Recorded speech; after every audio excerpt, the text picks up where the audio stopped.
Hi everyone, my name is Clement. I worked as a business developer, head of sales for TheFamily. TheFamily is a French investment society, let's say investment company that supports and accompany more than 300 startups in France. Some of big names, maybe you know them. Some of them are really right now in the US. Some of them are in France, in Barcelona as well. I think we have a couple like Algolia, Save, AfroStream, those companies. And tonight I'm going to do a workshop about hacking sales, how to boost your sales with cold emailing. So normally when I do this workshop, well, I'll do it in French, so it's the first time for me in English. Be indulgent, please. And normally I would do 3 parts because I think the 3 parts are really linked. The first part is lead generation. The second part is lead qualification with the sales funnels. And the third part only is the cold emailing. Tonight I won't have time to do the 3, so I decided to focus only on cold emailing. I won't go over. If you want to ask me afterwards, if you want some feedback on lead generation technique, web scraping, lead qualification, what kind of CRM I use, etc., I'll be happy to answer that afterwards. But I'll be focusing on cold emailing. So cold emailing, you all know what it is, what it's used for. That would feel weird for me to start only with the hacks without telling a little bit more about the advantages and the drawbacks of cold emailing. So basically, I'm going to go quickly over the basics. Basically, cold emailing is an outbound sales technique that is designed to send massive prospecting emailing campaigns to untested prospects. Let's call them cold prospects. They are untested because more likely they don't know you. They think they might not even need what you have to sell. You're just a random guy, a random person selling over internet, selling over the email, and you're not solicited. They did not solicit you. That's what it's cold emailing. The purpose is to find the right pattern that trigger the right action, the desired call to action. Might that be a meeting? Might that be a phone call? Might that be an effective sales, a click rate, whatever is your purpose with your startup, and to find the right pattern and iterate on this. And of course, to get a very high, satisfying open response and click rate with your cold emailings. That's the only goal with this workshop. And when you send prospective campaigns. So I want to go over to the drawbacks, inconvenience of sales of cold emailing. Cold emailing is kind of a public enemy number 1, right? Because when you're just an average guy working for a corporate company, whatever, big company, a small company, and then you start receiving a lot of prospective emails from salesmen who just throw away their sales pitch, that's kind of annoying, that's irritating, right? And the problem is people, especially in 2016 right now, they're starting getting a lot of these emails, and they're starting to trigger a natural filter. So whenever they see the subject line, if it's not well written, if it's not well thought out, then this kind of natural filter is triggered in their mind, and they just put your email and throw away in the trash cans. So you gotta avoid the spam box, and it's not that easy. I mean, I know it sounds obvious, but it's not that easy. That's the first major inconvenience of cold emailing. Another one is it's very time-consuming. You got to spend a lot of time writing the email, drafting it perfectly, the body, the subject line, the signature. Everything has to be perfect because you only get one chance to make a good first impression, right? So it's really time-consuming. It's not as smooth as an inbound campaign, as a blog post, as a content strategy. It's really not as smooth. It's way more aggressive, and it's way more time-consuming. And finally, as the last drawback, it's very, very discontinuous, meaning that when you stop writing and when you stop sending, I know you can probably program something with buffer, you can use snooze, you can send whenever you want, but still, when you stop sending campaigns, then you stop selling, and then nobody's going to answer that. So it's discontinuous. It doesn't go along and over again. But it has a lot of advantages. Since dawn of time, or at least since the email has been invented in 1971, I think, and since it's become like a major mean of communication, it's really super effective.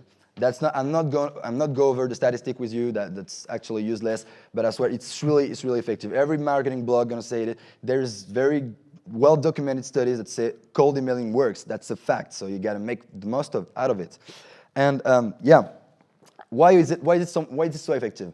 It's so effective because once you find the right pattern, once you find the email that works all the time with the same target, and the other templates that works another time with another target, then you can iterate, and the mechanism behind the cold emailing is predictive and it's expandable.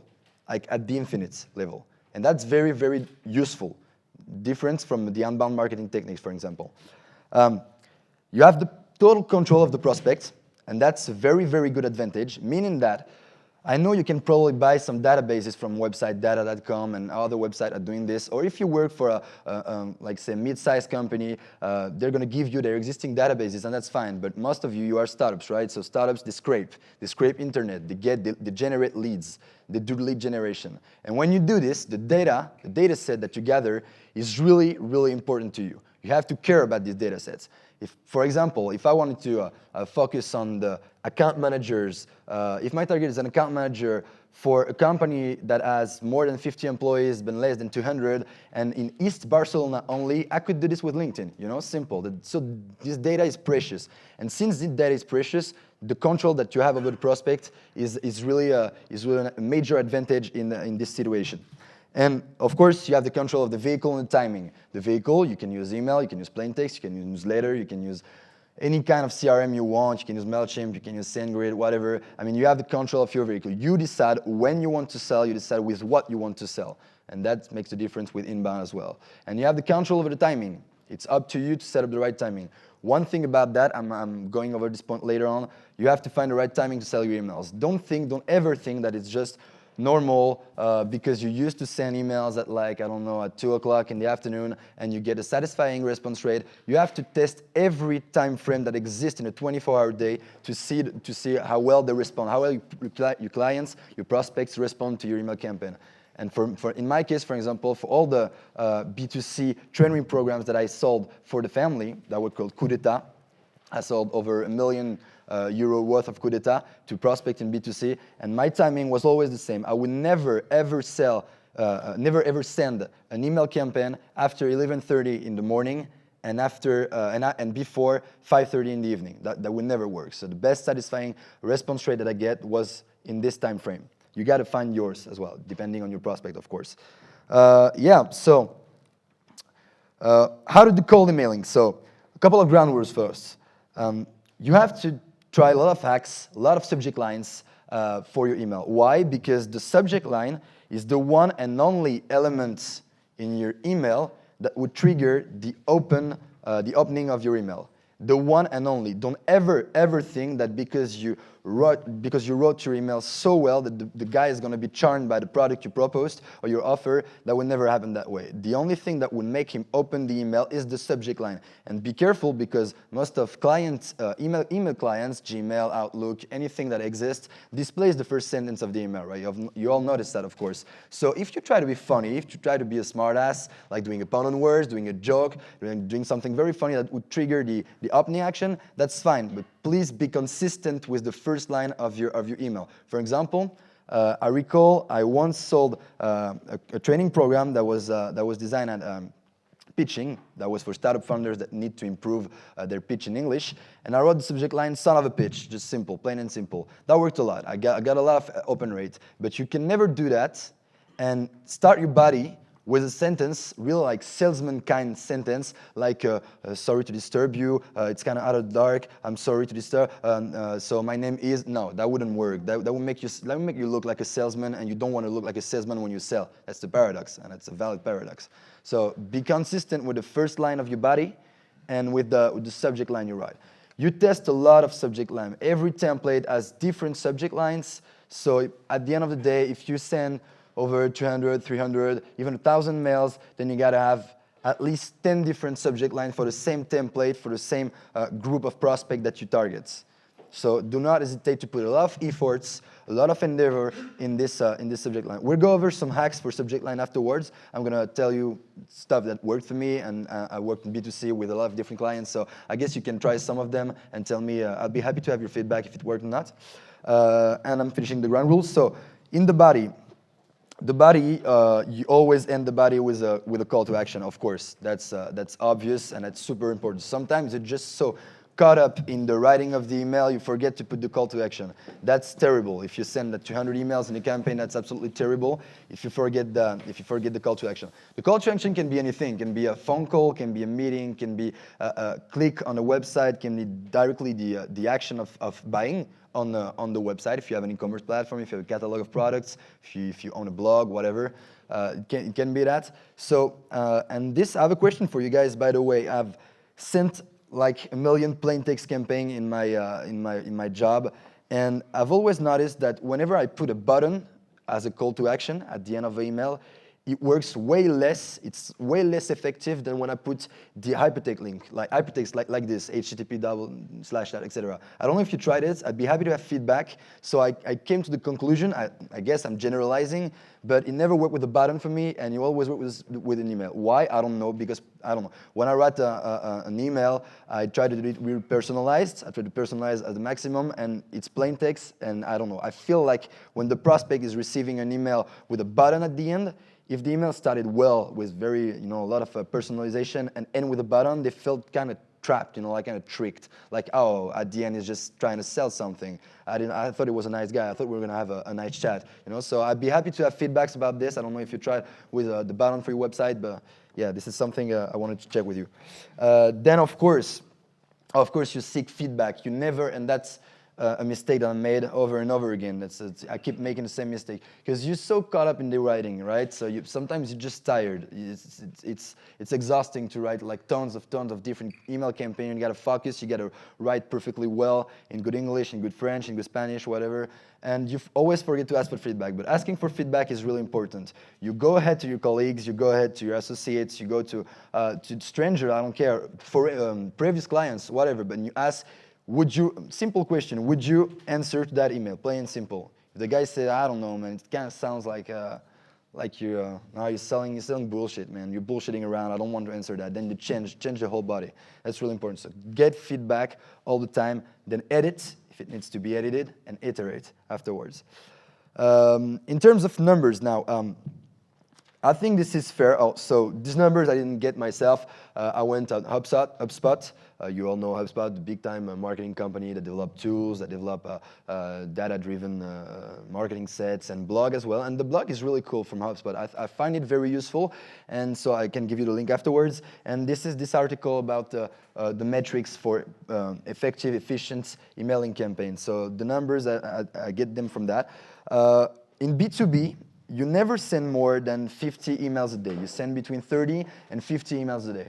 Why? Because again, I see only one example, one option when you can send 10,000 emails a day is when you use YMLP, which is kind of MailChimp for failed email, for obsolete emails. When you bought, for example, a database from a website and the database is obsolete, you know for sure then 30 to 40% of the emails will be botched or will be obsolete, will not be valid anymore. Then only when you don't care about your leads, when you don't care about the email addresses that you got from the lead generation work, only then you can send a lot more email. But otherwise, if you did your due diligence, if you did the lead generation process and the lead qualification process well, then you should send between 30 to 50 emails in B2B. And for B2C, you can send, 200, 300. I think 300 is a bit more. I usually use, 200, 210 every day, and you test this sample, this template, you see how well they react to. So that's the basic numbers. And in terms of statistic now, of metrics, you should seek an open rate of 15 to 30% in B2B, and it's absolutely not true for B2C. If you're selling something B2C, you should and you must try to reach an open rate near 50%. Like, it took me a lot of time to adjust when I was first starting at TheFamily, but after 3 months, I never had an open rate for my prospect less than 60%. And I kept on going like this. That's why I sold as many training programs as I could, because I always seek the best open rate. So this is for B2B, and keep in mind that for B2C, it's a bit more. The response rates for B2B is going to be around 10 to 30%, and it can be less for B2C. It's mathematical. If you send way more emails, then if you get only 10% that opens the email, that's cool enough. I mean, if you have the call to action that worked for this sample, then that's a win. And depending, of course, on what your call to action is, but if you try to make them click, Then the click rate is also, it can be a good variable that you should take into account. And HubSpot says that a good click rate should be around 5 to 10%. I think 10 is really good. I don't know if you tried, if you measure. Track everything, by the way. You have to track everything all the time. So these are the basic metrics that you should seek every time you're sending a campaign, and you should keep in mind. And then you iterate, so you find the right pattern, you find what worked, and you keep on iterating on that until you get satisfying results. Yeah? One question is, these numbers, are those numbers for an existing, your existing mailing list? No. This is, so the question was, is that real numbers, or is this numbers from a specific email campaign? No. From an existing list or from cold? Oh, cold. That was cold. That was lead generated. The study, they realized in HubSpot, that was over, I don't know, 1,000 different companies, and that was for lead generation that were made internally in the company. Yeah. So now, for email subjects, this is the probably the most interesting part of the workshop. First, some elements that I wanted to share with you guys before going into the hacks in specifics. Because most of the thing, even when I wrote this and when I did these slides, I was like, that's kind of, it's really obvious. I mean, write like human beings. I mean, seriously. I mean, you probably noticed when you receive emails, I receive tons of emails every day. Most of them are just poorly written. I mean, seriously, the guy is like in middle school. I don't know how you write like this, and that's so important. I would never buy anything from someone who writes who can write properly in his own language. I mean, I'm not even talking about spelling mistakes. I'm talking grammar. I'm talking syntax. I'm talking anything. That's terrible. You should write like human beings, and more like this. Why human beings? Because you don't want to sound like a robot. You're not robots, so you use you use a conversational tone when you write. Even when you speak, when you write, you do the same. You use this conversation. Try to provoke a conversation with your email.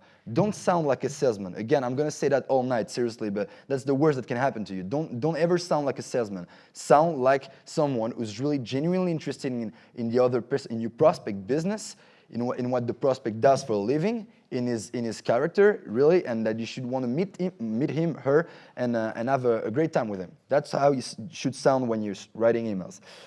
No catchphrase, no slogan, no sales pitch in the subject lines, and nor in the body. I'm going to share with you a quick anecdote, and you will see how terrible the catchphrase sounds when it's actually live, when you experience them live. I was with Erica. Erica works at TheFamily. She's the ambassador at TheFamily. I was with her one morning, quite early in the morning, and we accepted, I don't even know why we accepted that, but we accepted a meeting with I would shut the name for obvious reason, but with a big-time multinational IT firm, right? So the salesman of this firm, this company, came to TheFamily and had a meeting with her. They had a solution they wanted to share with all of our startups. We have 300 startups in the portfolio, and they wanted to share that. So it was quite early, so I was a little bit tired. Anyway, I sat down, Erica sat down, both of them sat down, and the guy started talking, and it started with going into the technicalities and all the features of the products. He was selling something cloud-based, and it started with all the technicalities. So the guy got me lost, got me confused. At some point, I kind of fell asleep, I must agree. So he noticed, it was a terrible salesman. He noticed that I kind of fell asleep, and that the meeting went on and on and on, and nothing good happened. So he tried to stop. He was trying to close. He was trying to make his come out of the situation, right? So he said anyways, he shouted. He said it out loud. So I kind of woke up whoa, what the fuck? Where am I? And he said, really, he was real confident. He said, to try it is to adopt it. It sounds even worse in French. To try it is to adopt it. It's the worst slogan. That's the worst catchphrase ever. In French, it sounds like l'essayer, c'est l'adopter. Please, nobody would buy anything from someone who closed like this, It was terrible. And why it was terrible? Because he went all over his features, all over the technicalities. He used slang. It was slang language that I didn't understand. He never tried to bring value. He never tried to understand what we really wanted. He never tried to get the benefits of the relationship between both our firms. So it was terrible. So please, in emails, it's the same. There was a real life experience, but in emails, it's the same. No catchphrase, no slogan. No uppercase. That's something I learned the hard way. I'm the kind of guy who used to put uppercase at the beginning of the letters. I don't know why I'm doing this. I'm not in middle school anymore, but I guess I got the habit. So no uppercase. Uppercase for starting the subject line and no more. Even though if you're so enthusiastic about your product and you're just so happy to put it, it's on, it's live, updates, uppercase everywhere. And no, you don't do that because people normally don't react positively to this. So no uppercase. Stay consistent. That is related to what I said earlier. If you try to be funny, if you really try to make to be funny in the subject line, then please be funny and be consistent in what you said before with the email body, because otherwise you're just losing all credibility. And eventually, timing matters. That's what I said earlier. I'm not coming back on that, but you should find your own timing. That's really important. That could make the whole difference. Once I started sending, I just wanted to try it, right? We're startups, so we're testing all the time. I try to send an email early in the morning for my prospect. My prospects are B2B. They are very startup founders, right? So I started sending something at 8 o'clock in the morning. Nobody answered me. My open rate at the end of the day was like divided by 5 or 4. That was a mistake, but at least I found my right timing. You should do the same. Now for some hacks. These are hacks that worked for me, that I experimented, that worked repeatedly. So that's not something that worked once. And I really advise you to try some and get the feedback, see if it works, see if it doesn't work. Depending, some of them work. The two, this one in the middle at the bottom are really B2B kind oriented, and the first one and the last one and the third one are really B2C. So only the subject. I did that once because I read it on a book that Steli FT, the CEO and co-founder of Close.io, best CRM in the world, by the way, just for sales, Close.io. He wrote a book that's called Outbound Sales. That's right, The Ultimate Guide to Outbound Sales. That's the name of the book.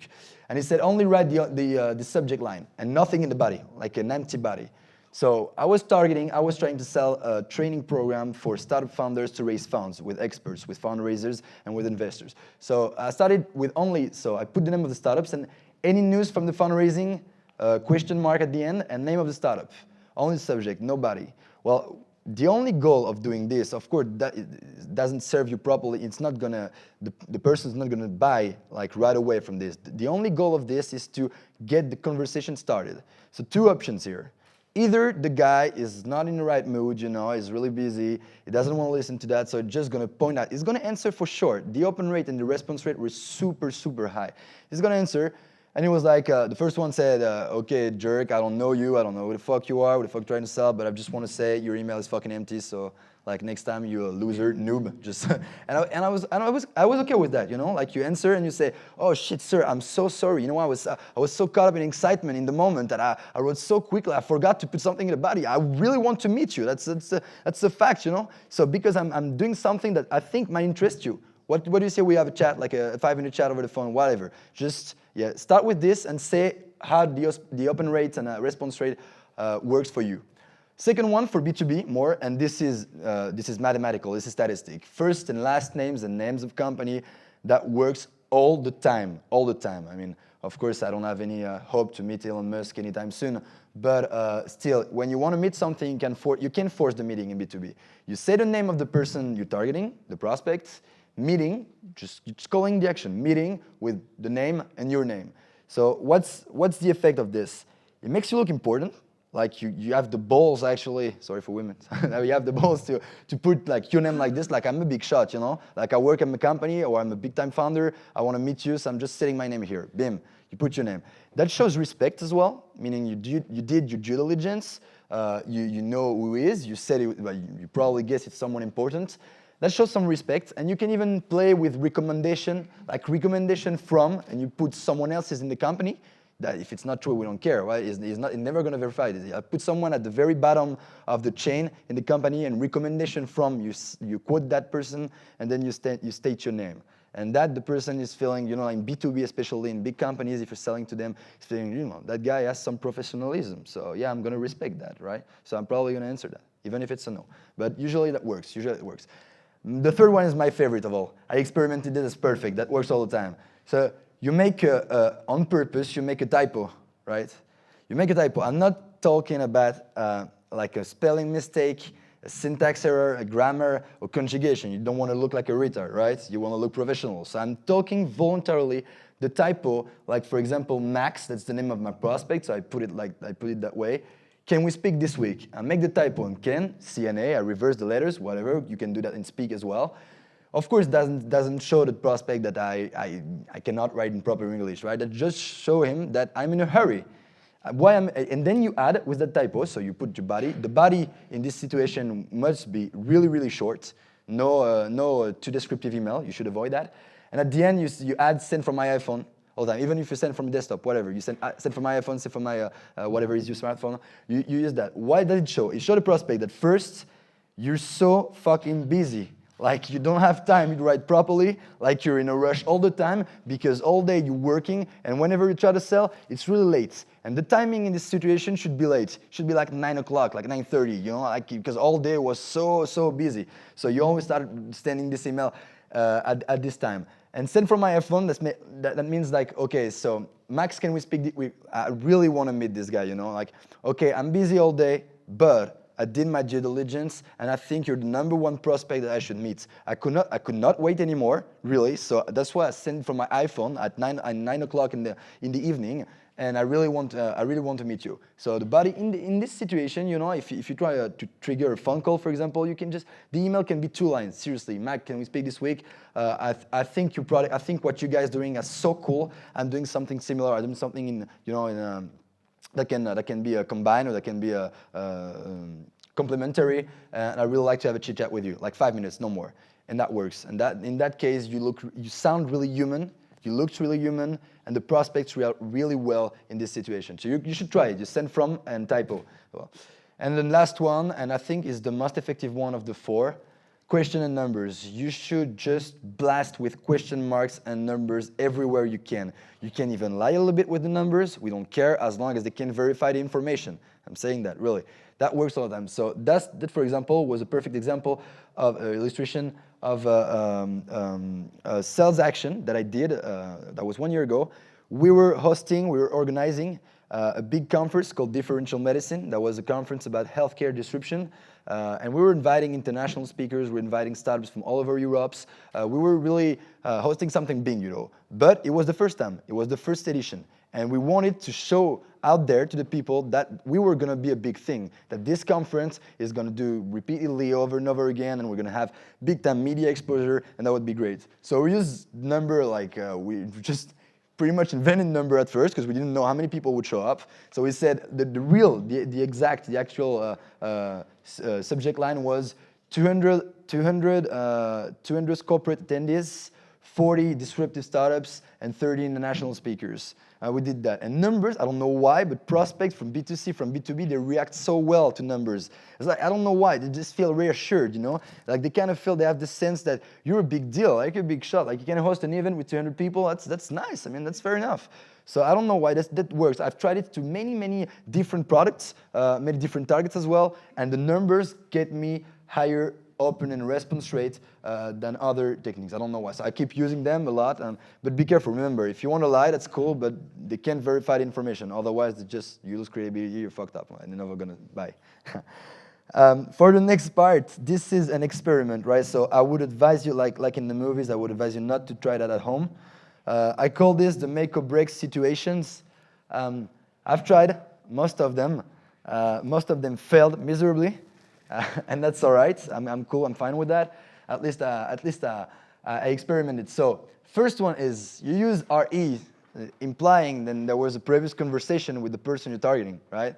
So especially in B2B, this is very effective in B2B, or at least get the email opened. The rest, the following, is a little bit less easy.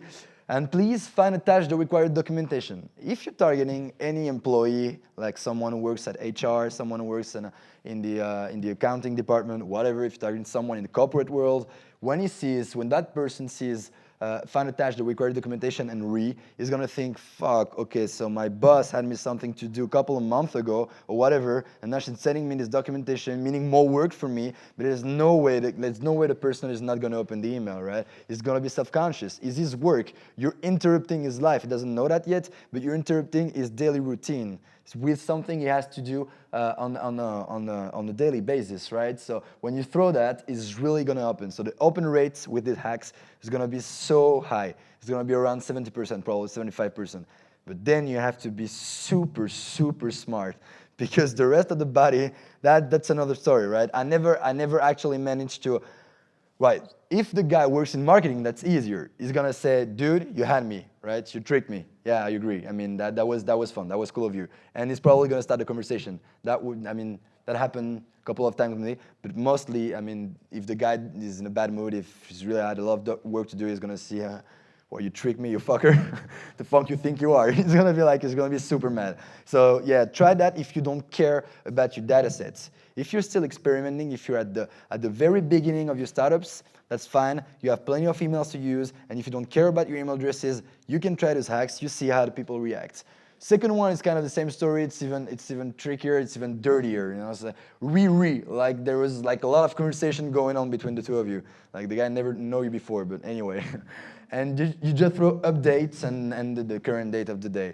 Like there's no way it's not going to open to that either. Updates it can be used in any environment, right? I mean, in the B2B world, as vast as wide as it is, it can be update means like, okay, so someone probably in my company or one of my clients or one of my provider is giving me an update about something important. So I'm going to open that email. I'm going to get to work. You know, so that still it gets you a lot of open rates. But then same story, and you gotta be super smart. You gotta be, had you? Do you like me or not? You gotta make yourself like you, make himself like you, and then try to start and engage the conversation. Those one weirdly they worked really well, especially for people who work or at least knows a little bit of marketing or email marketing. Bad news and suspicion marks. Be careful there, because if you find once I found a kind of manic depressive person. I didn't know, of course, because I didn't know my prospect, and he thought his wife was at the hospital, was dying or something, or his kids were. I felt awful this day. Like the guy was, dude, you can never send that to someone. That's absolutely awful. You're a terrible person. I wish you're dead. I'm like, oh shit, I hate my job. But no, normally if the person is normal, if it's say a prospect in a good mood, and if he knows a little bit of marketing, bad news is a trick, but it's a trick that works. So how do you do after you put bad news? You put bad news, the guy is gonna open because it's gonna freak the shit out of him, of course.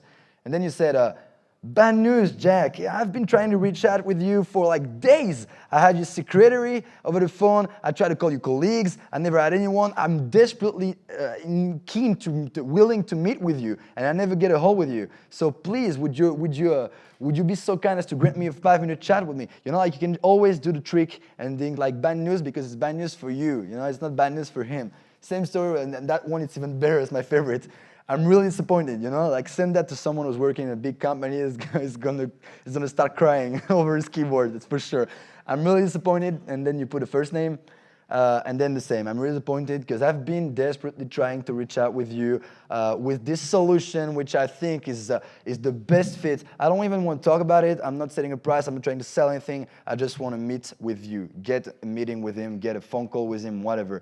Don't try to oversell at first. Don't speak about prices. Don't speak about features. Nobody cares. I mean, usually. So you can try it, but overall, I would not advise to try that with carefully generated leads and email addresses. So, yeah.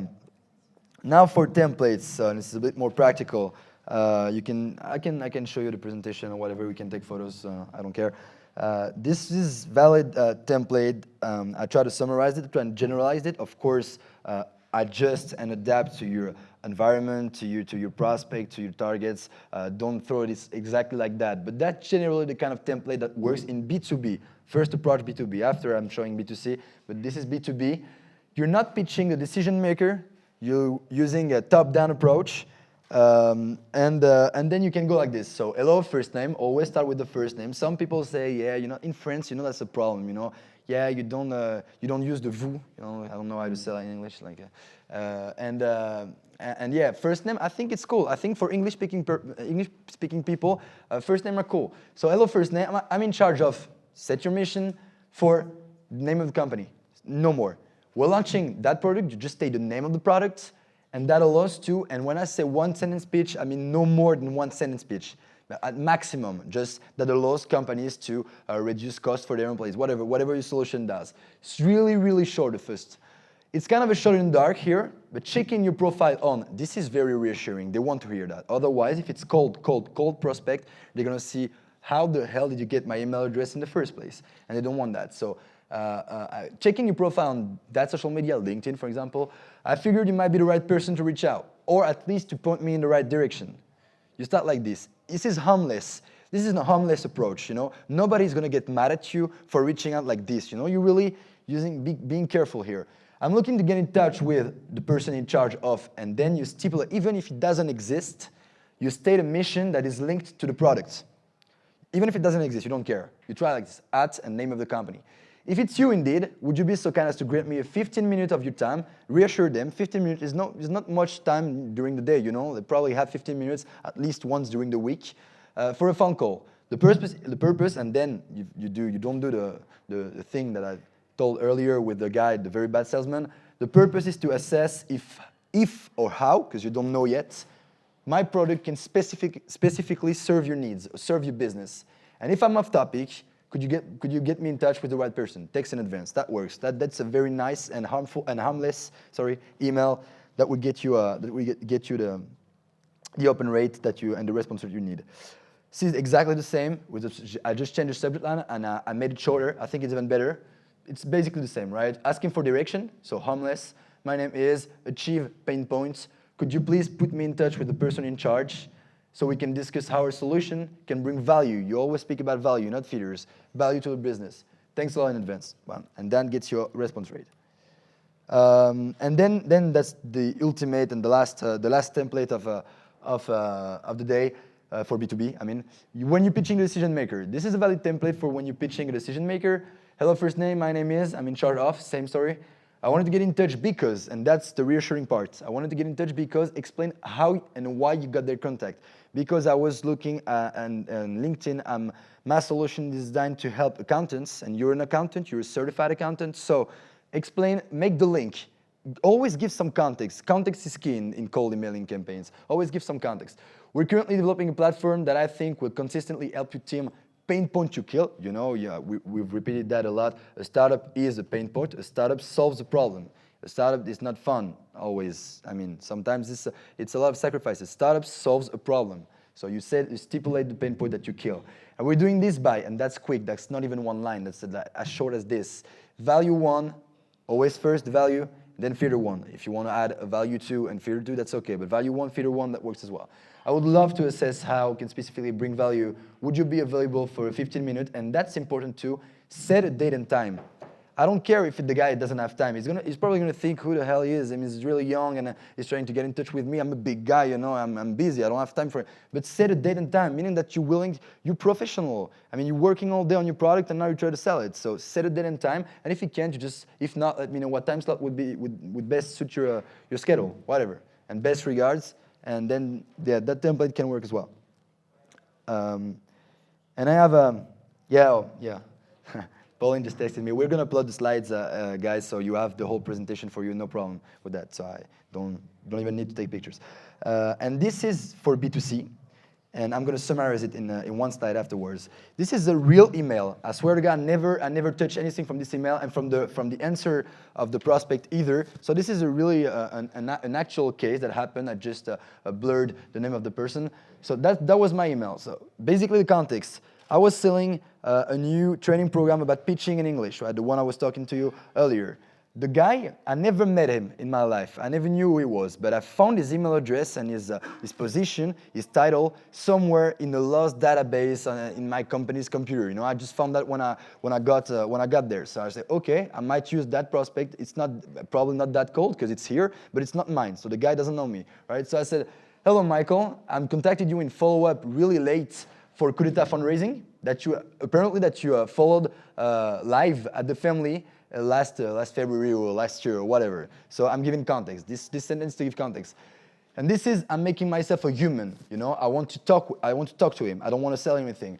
Maybe you've seen the news. Jean was the person who was actually giving the training programs. Jean left the family. Don't worry, in really good terms though. I mean, he's still an advisor in house. We see him every day. Just to go on the other side of the fence, on the VC side, he went on to be the managing partner of Kima Ventures, which is a big-time investment fund in France. So I hope you could still profit and benefit from all he taught during the training. And about that, I still have 2 questions, and then that's the trick.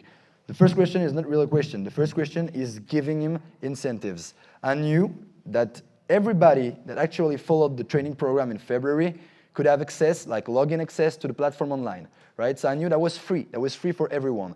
But we kind of failed at communicating that, so people and in the long term, they kind of forget this news. They didn't know they would have access to this platform, so they didn't know. So I capitalized on this, figured he would forget that, and I said, yeah, do you have your access to Coup d'etat fundraising on demand? Because if it's not the case, I'm creating for you, just specifically for you right now. I'm creating the access, because I want you to be able to profit from the training. I'm following up, because I'm a good, yeah. And so I'm creating the access. Second question, and that's where I'm selling, in which way are you confronted, or have you been confronted, to foreign investors, to English-speaking investors? That was my question, simple question. He has a startup, he raised funds. I know that because I did my due diligence. In which way did you face that? Because, and then I'm giving a little bit of story, that would make him feel more comfortable, because we used to observe a lot of startups at TheFamily and in France that are very good startups. They have awesome metrics, very good traction. The founder is super smart. The guys will go really far. He's probably going to succeed as an entrepreneur, and that's fine. But when I saw, and that's a true story, when I saw them pitching in front of English-speaking investors, I know we French people suck at speaking English. It's a fact. But seriously, that was terrible. The guy lost his means. The guy wasn't comfortable at all. He never told, I heard him tell his story 1,000 times in French. That was so passionate, I could feel the passion. I wanted to get on board with that startup. I wanted to work for him, really. And then he's speaking in English in front of investors, and that was shitty. That was so shitty. That was terrible. That was the worst pitch I've heard in my life, seriously. So I said that to the guy, because we've seen the best of the best failing at doing this in front of investors because they're not trained. And then I said, to make up for this, we created Coup d'etat pitch in English. That's the name of the training. And then, see, at this point, I never state the price. I don't give a shit about the price. That's not the subject right now. I don't talk about the formation. We've created Coup d'etat pitch in English. Could be anything. Could be, And if you're interested, I'm available over the phone. I'm available anywhere in the world, everywhere, whenever you want, for me to tell a little bit more about this training program. Yeah, best regards. And the guy, he answered with this. He answered, so I'm going to translate. Hi, Clément. First off, thank you for your feedback. Thank you for following. And I must admit that your email is really well structured, is really seducing, is really selling. And I'm sincere. The guy is really, I'm sincere. So when the salesman received that, when a business developer received that, that's hooked on. I mean, I didn't have anything to do. The guy was closed. And when I received the email, I was like, I can call him in a week or so. I don't care. I'm going to close him. So yeah, and the rest is just I need my access, and then you say it's the subject, and say he's objecting as well, and that's the best part. That's what I like in this job. He's objecting. You say for the pitch in English, actually yes, it's a subject that really interests me, but not a priority at the moment. Yeah, whatever you say, man. I'm gonna make you a priority. That's a sense of urgency that you have to convince the client. So this is the structure for B2C, especially. Keep in mind, you give updates, and you give context. As the first and number one rule of this emailing. Then you use incentives. Can be anything. I don't know what you guys are doing. I don't know if it's service products. I don't know to whom you're selling. But find a way, even if it's something really small, even if it's something personalized or human, try to give them incentives every time you write an email. Because that's for them. That you care about them and you don't care about you and your greedy will to make money, Then you plant the need in his mind, So have you been confronted to that? What do you say? Have you worked with people do this, But you plant the need in his head. Yeah, that's a solution who actually makes me gain a lot of time, makes me avoid wasting time on my, I don't know, accounting, fiduciary, I don't know, anything related to his business. Then you create a sense of urgency. That's not mandatory, right? You can choose to do that or not. But for example, for selling tickets, for selling a training, that works super well. Only 10 seats left. Yeah, and of course, 10, 20, 50, we don't care. We'll make more seats. So that's not really the point. But they always react so well. Oh God, I need to buy this right now, because otherwise I won't be able to be there. Yeah, so that works. And always, of course, and that's obvious, but you should remember that, because sometimes you get tired, sometimes your job is not so fun, and selling is not always fun. Selling is efforts all the time. It's not granted. And yeah, you should always have empathy. You should always have empathy with a client, because if he's not having a good day, and you can sense that in an email campaign, be reassuring. Say, forget about your sales, and actually forget about your sales and say, hey, you know what? I'm sorry I burst into your life like this. You're clearly having not such a good time. What we say, we come back next week or 2 weeks after. What we say, you step by the family and go to a meetup, and we can have a coffee, you and me, and talk about what's going on. Yeah, you should always have empathy with the people. And the last slide, and that I'm letting this for you. It's only tools. I kept that slide even with my previous workshop as well. All the tools I use for lead generation. I mean, some of them, it's not all, but some of them. Rapporteur, Freelancer, Email Hunter, Find That Lead, for example. For emailing, yet another mail merge. I really widely advise to use that one. If you're using plain text templates, meaning that you're not using MailChimp, you're not using SendGrid or MailJet or whatever, you're using plain text from your Gmail or from your Outlook or from your email client. If you do this a lot to sell, if that's your mean of selling, then you should do it with yet another mail merge. It's an add-on to your spreadsheet. It works super fast, it's super clean, super effective, and it's like $26 a year to use for sending. I don't remember. 1,500 emails per day, tracking, following up on the tracking. It got everything, and 1,500 a day is enough. Mail merge with attachments, the same, free with less feeders. For templates, Atex or Gorgias, those are really good tools. And for the funnel, my CRM that I prefer over the others are Close.io, but I mean, everybody's free, right? Pipedrive is fine, Strike is fine, others as well. I mean, there's a couple out there. Sidekick too, it's pretty good as well. Yeah. And this is pretty much it. Yeah. Thank you guys for coming tonight. And if you have any questions, shoot me. I'll be there. I'll be drinking beers because I'm thirsty as shit. And yeah, I'll be happy to answer your questions.